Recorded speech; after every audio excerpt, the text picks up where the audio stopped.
Olá, bom dia, seja bem-vindo ao programa Opinião de hoje. Veja só, imagine você que um líder religioso se levantou diante da humanidade e resolveu iniciar um novo processo.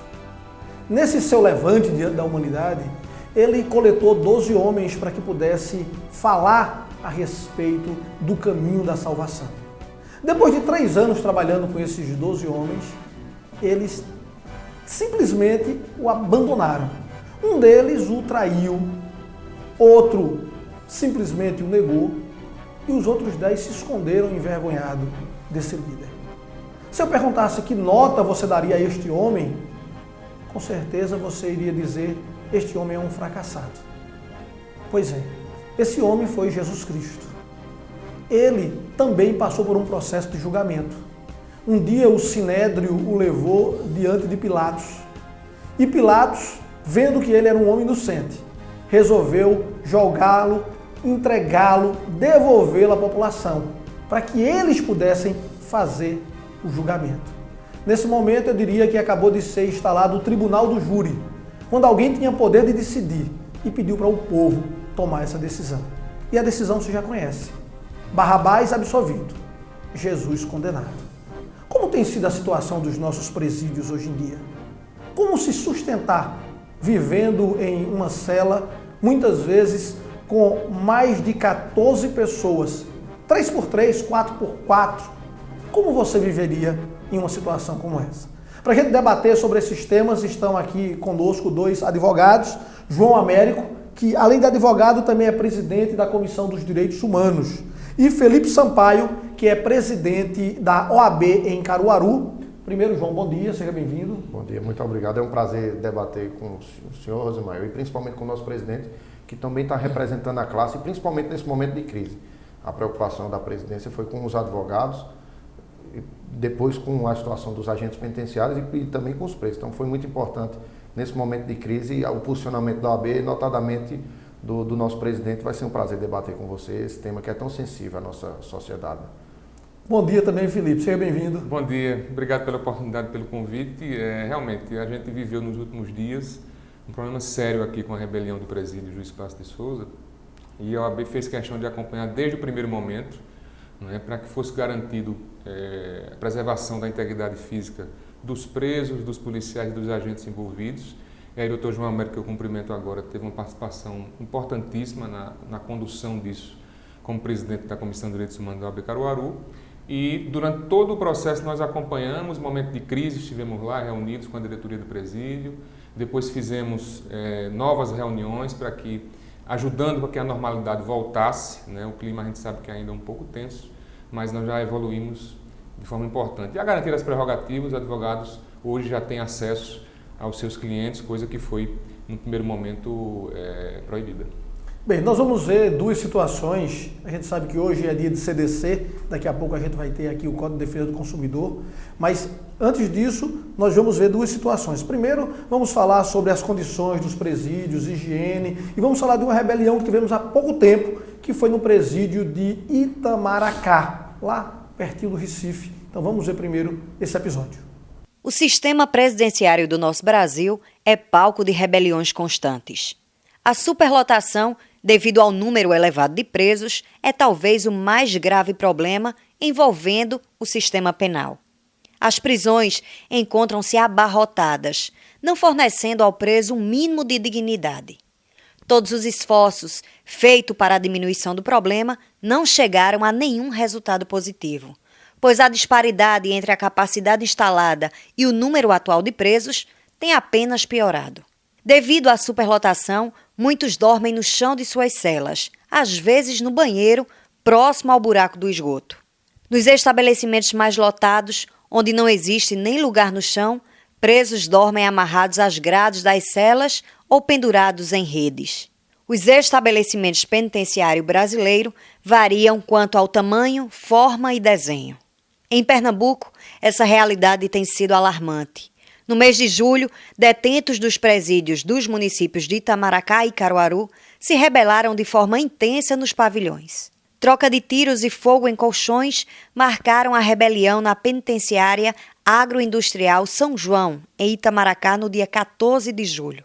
De acordo com a Polícia Militar, a falta de água na unidade por 3 dias teria sido a motivação da rebelião.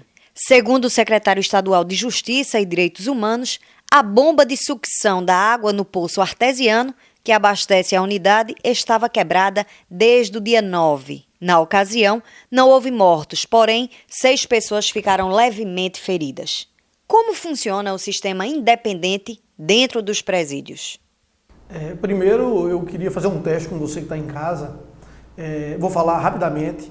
Eu chego em casa nos finais de semana, às vezes não tenho o que fazer, e aí vou para o meu quarto. No meu quarto eu tenho uma cama quentinha, com edredom, com ar-condicionado, uma suíte, tem um banheiro, com todas as acomodações possíveis, canal por assinatura, às vezes estou lá vendo a TV Cultura, assistindo a nossa programação, o dia é maravilhoso. Mas quando vai chegando no final do dia, vai dando uma canseira, uma agonia de ficar naquele quarto, e aí eu me levanto e quero sair, quero ir para a rua.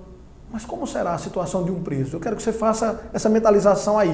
Uma sala de 4x4, de repente 17, 18, 20, 25 pessoas naquele mesmo lugar. Às vezes o banheiro é apenas um buraco no chão, um cano para tomar água, tomar banho. Como é que vivem os presos? Você que vivencia isso. Como é essa situação ali dentro? E vamos tentar explicar também para o povo em casa como é que funciona esses linguajares que se usa na penitenciária. Fulano é o chaveiro, né? Fulano é o comandante, ele comanda o quê? O chaveiro de onde? Teve um organismo internacional ligado à ONU que exarou um relatório bem sugestivo. O Estado deixou mal tomar conta. Crise no sistema prisional pernambucano. Esse relatório é de 2015.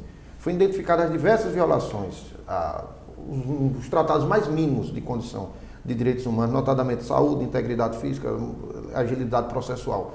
Então, assim, evidentemente que toda vez que o Estado toma conta de determinada prestação de serviço, ela é deficiente. A gente vai encontrar deficiência em todas as áreas, saúde, educação, e nos presídios não seriam diferentes. Então, os presos vivem em condições insalubres e vivem em condição, dependendo do presídio e da localidade que eles se encontram, em condições desumanas. Aliado a isso, dentro do presídio, por essa ausência do Estado, né, porque o nome do relatório é a pauta do dia hoje, o Estado deixou mal tomar conta, os presos se organizam em um tipo de estrutura que o Estado, uma estrutura paralela ao Estado. Porque no dia, para você ter ideia, Rosemar, no dia que estourou a rebelião, a quantidade de agentes penitenciários para 1922 presos é 350, pela Lei de Execuções Penais. Mas no dia que estourou a rebelião, existiam 8 agentes penitenciários. Então, como é que 8 agentes penitenciários vão custodiar 1922 presos? É bom lembrar que você está falando da rebelião de Caruaru. De Caruaru.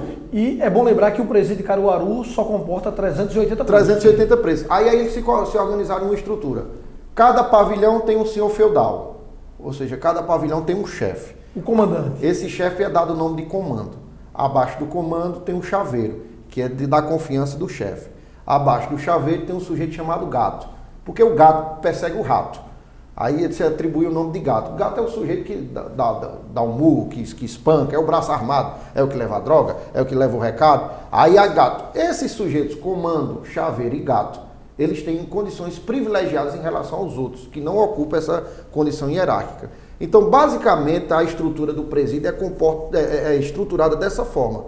É evidente que ou eles fazem isso ou virava um caos, porque não há condição de se colocar no regime fechado, integralmente fechado, que eles fiquem lá na cela, né? Porque eles só vão para a cela para dormir e alguns até dormem ao relento. Então, basicamente, é essa estrutura. Cada um desempenha uma função, né, dentro da unidade prisional e, por ausência do Estado, é que nasce esse poder que anda paralelo ao Estado. João, é bom lembrar que o chaveiro, ele detém a chave da cela, viu? Ele que vai, abre, diz, você pode sair, vai tomar o banho de sol. Olha, só para concluir aqui, em determinada unidade prisional, doutor Felipe, eu tive a oportunidade de ver, não foi ninguém me dizer, não. Quem faz a contagem são os próprios presos. A contagem dos presos... Mas acontece. Felipe, por que é que às vezes sabendo de tudo aqui do lado de fora, por que é que a pessoa ainda comete crime para ir para um lugar desse? Na realidade, isso é uma questão social, né? Porque o preso que está lá, em algum momento o Estado faltou com ele. né? A ausência do Estado não começa lá dentro na administração dos presídios, começa fora, né? Faltou educação, faltou saúde, especialmente a educação, e aí, em determinado momento, aquele marginal, né, que já está envolvido no crime, seduz, né, esses criminosos iniciantes exatamente porque o Estado não está presente. Então, assim, é uma questão realmente social. O Brasil vem passando por um momento muito difícil em relação a isso. A violência só aumenta, né? O crime só não comanda dentro do presídio, não, que é realmente já um absurdo, mas comanda fora também. A gente teve agora o episódio de Natal, né, no Rio Grande do Norte, que demonstra o poder do crime quando é, de alguma forma, combatido. Foi a questão do bloqueio dos telefones celulares que provocou uma reação daquele tipo. É muito complicado quando a gente vê uma situação dessa, principalmente lá em Natal, quando os presos dão ordem de dentro do presídio. E no momento que tenta fazer justiça, que é bloquear os celulares, há uma revolta. Então, a sociedade está nesse meio aí, entre governo e presos. Eu sei que os presos vivem numa condição muito precária. O Estado, do outro lado, não faz nada para resolver a situação deles. Mas e a população aí no meio? Ela é o quê? A bucha de canhão? É a grande vítima de tudo, né? Porque, na realidade, é o seguinte, a ideia da prisão é, em tese, de recuperação, de ressocialização. Só que o sistema prisional brasileiro não permite dessa forma, né? A maioria dos presídios do Brasil estão superlotados. E isso é o plano de fundo, na realidade. Existem motivos menores, secundários, mas o grande motivo dessas rebeliões, dessas revoltas e desses comandos, né, dentro do presídio é exatamente a superlotação. Não é? Se a gente for colocar, por exemplo, o exemplo dos Estados Unidos, né, onde existem celas individuais, presídios de segurança máxima, existe a preocupação com a separação do tipo de crime, né, os criminosos mais perigosos de um lado, aqueles que cometeram o primeiro crime de outro. Hoje, no Brasil, não, é uma mistura. Então, aquele criminoso iniciante, que tem talvez um crime menor, se deixa seduzir por um ambiente realmente muito perverso, que é o ambiente das penitenciárias, e acaba saindo pior do que entrou. Então, realmente é uma situação lamentável. Doutor Felipe, doutor João Américo, eu pergunto a vocês, se as penas fossem mais rígidas, a gente não resolveria parte desse problema? Agora vamos responder daqui a pouquinho.